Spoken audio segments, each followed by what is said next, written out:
Մաֆիայի հիմա, ասենք, եթե միջև հիմա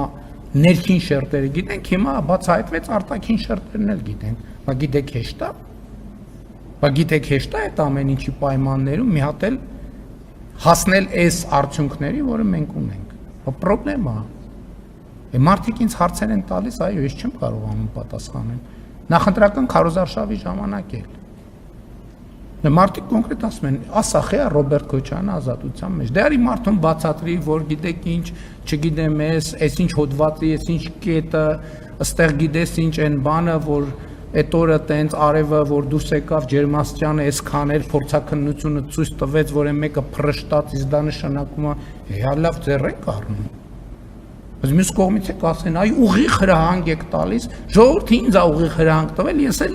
ժողովրդի ասածը փոխանցում են պետական ինստիտուտներին, որ ի վերջո ժողովրդից եք սնվում։ Չի կարող լինի օլիգարխիական դատական համակարգ Հայաստանի Հանրապետությունում։ Ամեն օր ես դրա դեմ պայքարելու եմ, ամեն օր բոլոր հնարավոր եւ անհնար միջոցներով։ Հիմա ով ոնց ուզում է գնա թե ասել եմ Ռոբերտ Քոչարյան պետք է նստի։